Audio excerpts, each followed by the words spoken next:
Greetings, ladies and gents, and welcome to today's edition of Read TVOS, where I take old stories I've narrated and update into modern audio standards. This particular story is called Field Trip, written by Zara Kimbo. I will never forget the time a human taught spatial physics in university. Mr. Crank had been a last-minute hire when the previous professor suffered a mental breakdown when he went over the new FTL engine designs. That was a little odd, but he had been getting on in his years, and it was not an uncommon thing to happen amongst the elderly staff. I was quite surprised the dean managed to find someone in such short notice. Spatial physics professors are not as common as one might think. The change was welcome since Professor 268 had been notoriously boring, even more boring than Professor 267, and they were clothes. Getting a human professor, when they was only just being inducted into the Federation, was a bonus. Everyone was interested in what he looked like. I remember hoping that I would not get distracted with his appearance and focus on the material. What a naive fool I was. Week 1 was originally scheduled to be the usual introduction, but the syllabus net page for the course had been changed to say unorthodox introduction. That right there should have been enough to warn us something was amiss. But since the dean must have seen and approved the change, we had no cause for alarm. Everyone was intrigued. Anything new, be it scholarly or otherwise, was cause for excitement. Week 1 had the same structure for millennia. Everyone arrived at the lecture dome an hour early in anticipation. Class bands were checked with increasing frequency as the scheduled start of the class drew near. Anxious mutterings carried easily in the acoustically perfect room. Tension was at its peak when, precisely on time, Mr. Crank climbed in through the window. On the 4th floor. "What?" he asked defensively in a room full of astonished faces. "It's faster this way." "It's faster to scale the building than to take the ramp," a student closest to him asked. "Of course it is," he answered, slightly irritated. "Those ramps take forever to get up. Climbing in this weak crap you call gravity is easy." No one knew what to say to that. What did you expect? No one had ever climbed the great tree of knowledge from outside. That was what the helix ramp was for. He strode over to the center of the room and flicked off the hollow projector that had been ready for his presentation. "Today, you shall be getting a hands-on introduction to spatial physics, so back up and meet me at landing platform 11. "Meet you there? You mean you aren't coming with us?" another student asked. "Hell no," he said, striding back over to the window and throwing a leg over the edge. "I'm not setting foot in that god-awful spiral if I can help it." "But that's on the 11th floor." The window closed and the human leapt up to the adjacent branch with incredible ease. In no time at all, he was gone, only the rustling of foliage marking his passing. There was a rush for everyone to gather our things and leave. We wanted to see how fast Mr. Crank could climb, and no one wanted to miss it. Half an hour later, we found him waiting next to the orbital shuttle and tapping his foot for some reason. I suspected that he was impatient because he'd had enough time to rest from the climb. He hustled everyone on board and banged a strong fist against the hull. Our confusion was only momentary, as the pilot apparently knew that was clearance for takeoff. He didn't even sit down. Leaning against the airlock was apparently enough for him to remain secure. "All right, everyone, suit up and meet me outside," he said when he filed out onto the transit station in orbit. "Outside?" a student asked. "What do you mean, outside?" "Outside is in the airlock. We're going to be inspecting the ship I took to get here." That was interesting. So far as anyone could remember, spatial physics had always been a theoretical class. As odd as this was, no one wanted to miss seeing the ship that carried the odd human here. It took a while to get all 40 of us into protective hard suits, and even longer to cycle the airlock in groups of 4. The human ship was strange. Really, that's about the most accurate description anyone could come up with. It was a ship in the sense that it was metal and had an airlock.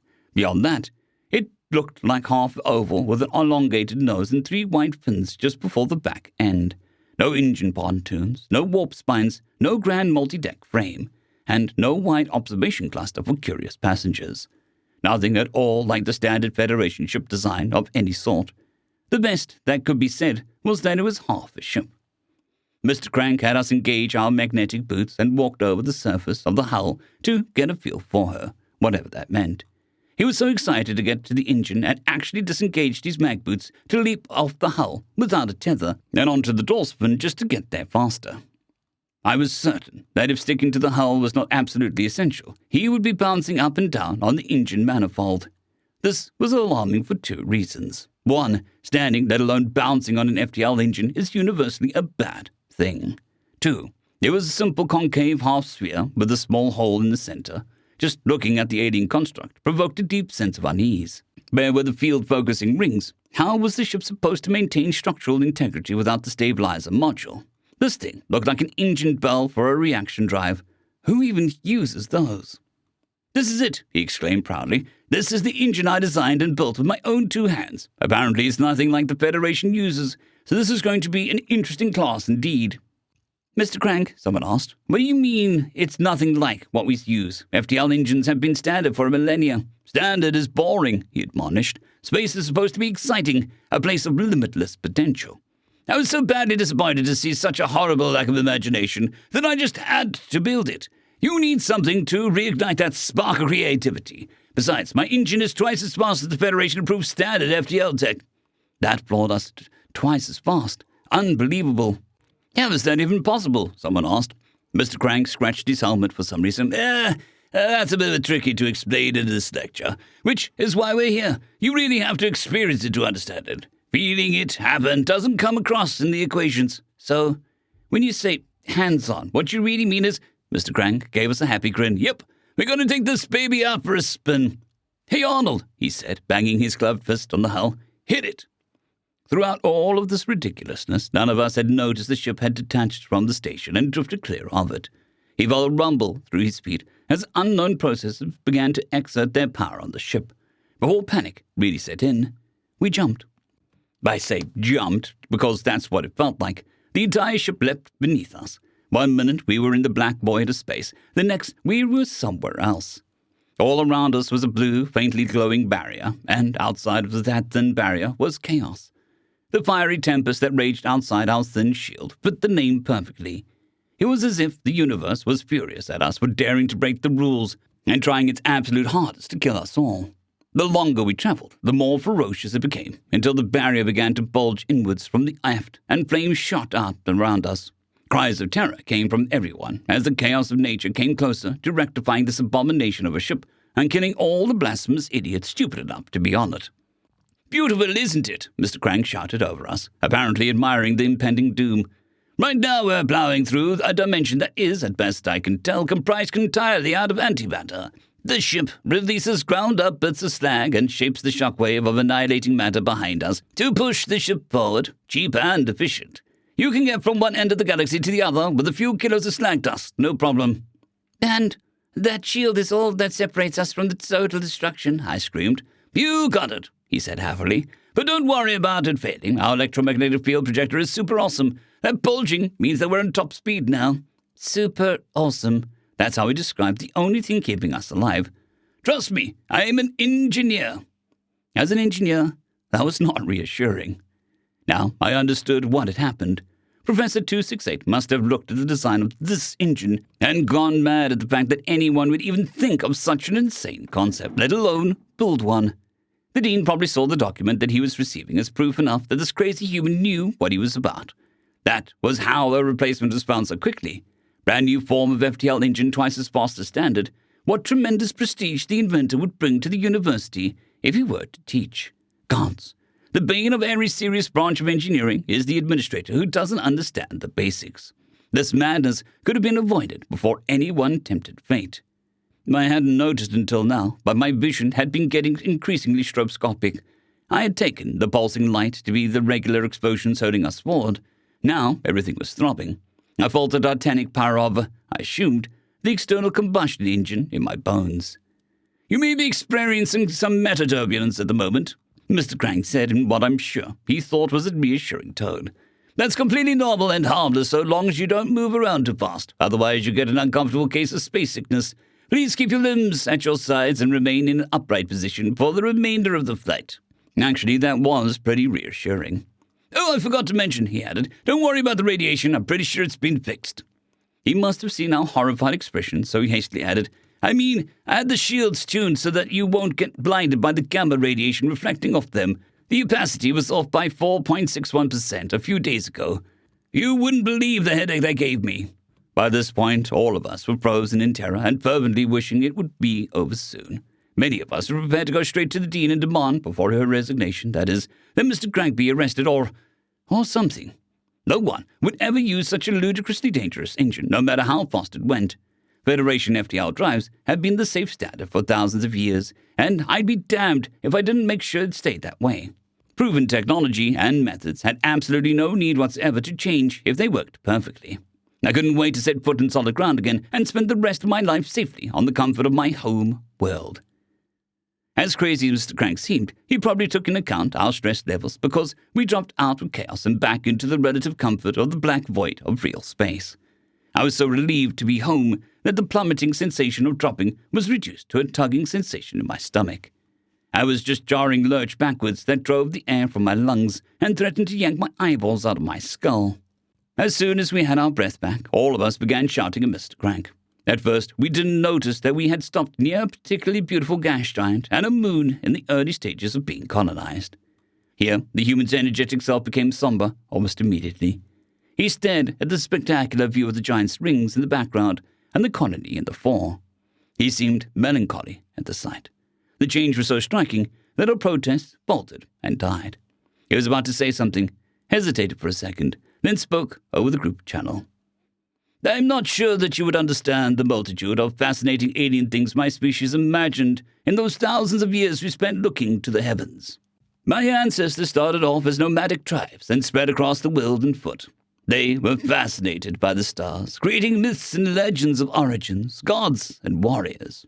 A field of study attributing the movements of planets and stars to natural phenomena and events in our lives were the center of religions, superstitions, and pseudoscience. It grew more refined and complex for thousands of years. So much importance was given to the movement of heavenly objects that it determined the fate of entire nations, changing and guiding the course of history. Eventually, our explorers used them to navigate the huge, treacherous oceans and sail to new lands. The things they saw always drove them to seek the unknown, to find the final frontier and go where no man has gone before. In the span of a few thousand years, we had explored everywhere that we could physically go. Then we started looking up again, this time with purpose. The endless sky of brightly shining stars amongst the void, the points of light to which we had given so much poetic meaning, were open to us now. Less than 100 years after the first aircraft flew, we could finally escape the bonds of gravity and leave our world. The startling fact explained a few things. In the early stages of human and space exploration, all we had accomplished was a few visits to Earth's moon and launching some robotic probes. It took 35 years for Voyager 1 to be the first spacecraft to leave the heliosphere of our solar system. Despite how paltry those accomplishments sound, to us, it was a huge deal. We humans are only just now spreading our wings to explore those far-off places of our dreams. He glanced over his shoulder at us. Maybe you'll understand where I'm coming from after you listen to the words of Carl Sagan, the man who inspired me to become who I am today. Mr. Crank lifted his arm and entered a command onto the control pad. On all of our visors, a grainy, long-distance image of a single blue pixel amid a thin band of light appeared. Her voice began to narrate. From this distant vantage point, the Earth might not seem of any particular interest. But for us, it's different. Consider again at that dot. That's here. That's home. That's us. On it, everyone you love, everyone you know, everyone you ever heard of, every human being who ever was, lived out their lives. The aggregate of our joy and suffering, thousands of confident religions, ideologies, and economic doctrines. Every hunter and forager, every hero and coward, every creator and destroyer of civilization, every king and peasant, every young couple in love, every mother and father, hopeful child, inventor and explorer, every teacher of morals, every corrupt politician, every superstar, every supreme leader, every saint and sinner in the history of our species lived there, on a mote of dust, suspended in a sunbeam. Images of humans were shown living and laughing, playing and dancing. Important historical figures gave speeches to inspire and incite. The brief snapshot on diversity lent a small bit of significance to the dot. The Earth is a very small stage in a vast cosmic arena. Think of the rivers of blood spilled by all those generals and emperors so that, in glory and triumph, they could become the momentary masters of a fraction of a dot. Think of the endless cruelties visited by the inhabitants of one corner of this pixel on the scarcely distinguishable inhabitants of some other corner. How frequent their misunderstandings, how eager they are to kill one another, how fervent their hatreds. Armies clashed, soldiers marched, bombs dropped, and destruction wreaked upon the fellows. Suicidal strikes, vast navies, cannons and explosions, bases of humans in various colors and ages flickered just as briefly as the atomic weapon detonates. Our posturings, our imagined self-importance, the delusion that we have some privileged position in the universe, are challenged by this point of pale light. Our planet is a lonely speck in the great enveloping cosmic dark. In our obscurity, in all this vastness, there is no hint that help will come from elsewhere to save us from ourselves. Religious figures and devotees preach and worship a higher purpose and power, all of it rendered insignificant in the void. The earth is the only world known so far to harbor life. There is nowhere else, at least in the near future, to which our species could migrate. Visit, yes. Settle, not yet. Like it or not, for the moment, the earth is where we make our stand. The dark side of earth turns until the sun rises over the horizon, illuminating the blue world. It's been said that astronomy is a humbling and character-building experience. There is perhaps no better demonstration of the folly of human conceits than this distant image of our tiny world. To me, it underscores our responsibility to deal more kindly with one another, and to preserve and cherish the pale blue dot, the only home we've ever known. Earth quickly began to recede and then vanish as the camera flew away from it and out of the star system. Before long, even Sol was lost amongst the multitude of stars. As the scale of space continued to expand beyond our ken, we pondered what we had heard. To have lived their entire lives doubting there was any life besides Earth was a frightening and terribly lonely thing.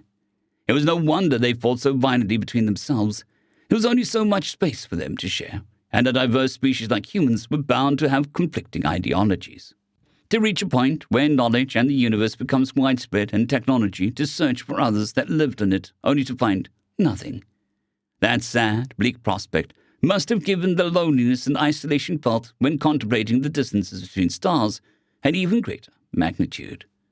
Add the image of the dot and the loneliness was further magnified, acquiring an element of fear from the unimaginably vast void of nothingness their tiny world, a lonely, minuscule oasis of life and safe haven, floated in. It was truly humbling. That was the position we were in, Mr. Crank said quietly, looking up at the stars. There's such conflict and strife everywhere, with the limitations we were under. The only way we had to escape a solitary confinement was to use our imaginations to invent people and places and things that could exist. Multitudes of stories were told about them. Writers spent centuries inventing fictional technologies that eventually, for some, became real. They pushed the boundaries to the edges of the universe and beyond with their tales. Multiverses, parallel worlds, and alternate dimensions were explored in our minds. All we had to go on was what our telescopes and a handful of probes could show us. With the limitations of light speed, all we could see was the past. Technology at the time limited us to extremely dangerous, expensive, and slow methods. Physicists struggled to come up with a way to travel faster than light, even as we made plans to colonize our closest habitable planet with primitive chemical rockets. We had a myriad of our own problems on Earth that meant very small budgets for space exploration. Missions were planned on multi-decade timescales due to material and funding constraints, and many of them died in bureaucratic triage. Such enormous obstacles to overcome simply to establish a single colony was inconceivable to me. Chemical rockets, the expense must have been obscene, given how weak he thought our gravity was. The prospect of riding a bomb as the only way to escape their planet made my limbs quake in fear. But that didn't stop us. The words of Sagan inspired us as well as humbled. He was the one who gave millions hope and caused people to reach for the stars. Those words created a generation of people like me.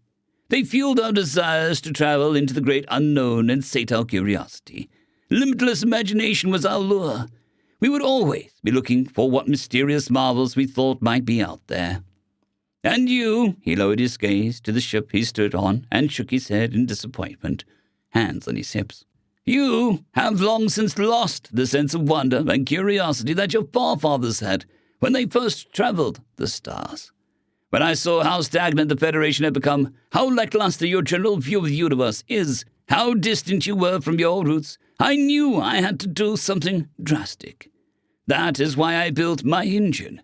That is why I came to teach. That is why I brought you out here the way I did. I needed to shock the half-dead heart of the Federation, then get it beating again.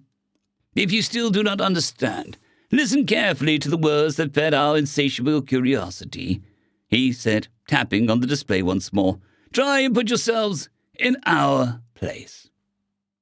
The screen goes black, and a statement that the following video is recreations of humans' own star system prefaces the video. It begins with a view of the surface of Earth, panning up to the starry night sky. For all its material advantages, the sedentary life has left us edgy, unfulfilled, even after 4 generations in villages and cities. We haven't forgotten. The open road still softly calls, like a nearly forgotten song of childhood. A primitive ship relying on centrifugal methods of gravity leaves Earth's orbit. Then, as massive cargo bay doors open, a single human drifting inside it is treated to a spectacular view of the massive swirling red storm on the surface of the planet. We invest far-off places with a certain romance. The appeal, I suspect, has been meticulously crafted by natural selection as an essential element in our survival. Long summers, mild winters, rich harvests, plentiful game, none of them lasts forever. Your own life, your own bands, or even your species might be owed to a restless few, drawn by a feeling they can hardly articulate or understand, to undiscovered lands and new worlds. Their station hangs above a small moon, a human drifting alone among the tumbling rocks of an asteroid ring, a small tram traveling slowly down the shaft of a space elevator, carrying cargo to a small settlement on a red planet. Upon that planet, airships fly slowly over the barren landscape bearing people and supplies. Herman Melville in Moby Dick spoke of wanderers in all epochs and meridians. He said, I am tormented with an everlasting itch for things remote. I love to sail forbidden seas. A few humans pause to admire the sunset from the surface of another planet. Fragile structures and habitats cling to asteroids and ships line up waiting to dock. Green-covered land, water and clouds cling to the inside of the cylindrical walled ship. Tiny figures track across the icy surface on the dark side of the moon, dwarfed and lit by the swirling, stormy bands in the atmosphere of the gas giant. Humans, with wings strapped to their arms, swoop and soar in dense atmosphere on a low-gravity planet. A group of suited figures takes turns leaping off of a dizzyingly high cliff, drifting downward in an ultra-low gravity moon. All of it spoke of a people determined to explore every inch of their home system, exulting in the liberating freedom to do so. Maybe it's a little early. In the distance, an airship slowly makes its way across the tumultuous sea of towering cloud formations. Maybe the time is not quite yet.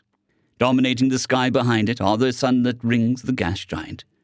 But those other worlds, promising untold opportunities, beckon. As the camera pulls back, a human wearing cold weather gear and a breathing mask is revealed standing on the deck of another airship, admiring the view. Silently, they orbit the sun. Under the faceplate reflecting the rings and above the respirator mask, her eyes crinkle with a smile. Waiting. The screen disappeared and, suddenly, our own very similar view took on a new light. Above a new colony, I stood on a ship just like the last human. I smiled as a wonder and joy bloomed in my heart. New worlds yet to be found. New, beautiful vistas to appreciate. I felt it. I felt pull of the final frontier inside me. The determination to never leave home again was a forgotten memory. I could see it in the faces of my fellow students, too. It felt like we were all on a journey together, exploring the unknown wilds of space. Can anyone tell me when the Federation's cartographers filled in the last empty space of the galactic map? Mr. Crank asked the group. The euphoric feeling was banished by the sickening reality. Almost 17,000 years ago, I said numbly, answering by rote. That's right, Mr. Crank said softly. That's how long ago the last explorers lived. Maybe now you can imagine the tremendous, heartbreaking disappointment we felt when we found no stone left unturned. Humans are natural explorers. Our curiosity drives us to go to strange places and try new things that no one has ever thought possible. The thing we had dreamed of for so long, the majesty and mystery, all of it had been rendered mundane. You're so used to space travel that it has become old hat. You don't even think about how amazing it is to travel faster than the speed of light. I bet you don't even look out the window if you're in FTL. The magnitude of what we took for granted was a grievous insult to our ancestors. They'd fought and risked and traveled so hard and so much and so far to get us here. And how did we reward this? We forgot them. Those brave, intrepid souls and their grand epics are so much dust in old history books. How would they feel to see their accomplishments treated with such indifference? In their day, they would have been the most famous people alive. Everyone would have known their name. They would be admired as idols and hailed as heroes by all. It would have destroyed them to learn what we have become. How quickly had the novelty of charting the last bit of unknown space worn off? How long did it take for us to forget those noble explorers? How could we consider ourselves worthy of being their descendants if we couldn't even remember them? As if he was listening to my thoughts, Mr. Crank coldly asked us the most shameful question of all. Why have you stopped? That was not an easy question to answer. None of us had ever considered it until now. Because there's nothing left to explore, a tentative voice called out. Mr. Crank turned sharply to stare at the speaker, caught off guard by the answer. Are you serious? Yes, the uncertain reply came. Are you telling me all those other galaxies out there are just pretty lights? You've had 17,000 years to go to the next one, he said angrily. What the hell makes you think there isn't anything new to see? It was a slap to the face. No one had thought of that. We just lived our lives where we were. Life was comfortable and almost never stressful. Why make it harder? Everyone in the class was only taking it because they wanted to be FTL qualified mechanical engineers. We hadn't even considered anything beyond what we were taught. Mr. Crank surveyed our stricken faces for a little while. What he saw hardened his resolve. That is why I am here, he said, stabbing a finger at the ship. I am the man who wants to help you recapture the sense of adventure your ancient ancestors had. The universe is an unimaginably huge place, and you've forgotten that. When we saw that pale blue dot, he said, turning away, we thought, wow, the solar system is a huge place. He mimed exaggerated surprise at the view. Then, whoa, there's billions of other solar systems in the galaxy, and there are trillions of other galaxies. He took a sudden step back from the enormity of the idea. That blew our freaking minds, he said, turning back to us. An incomprehensibly vast unknown, full of amazing things just waiting to be discovered. He shook his head sadly. Carl Sagan and your ancestors would be just as heartbroken as I was when I saw what you've become. I don't know why you stopped looking outwards, but that needs to change. He was right. Biography excerpt of Tyrannus Pellon, leader of the first expedition to the Andromeda Galaxy. End of story.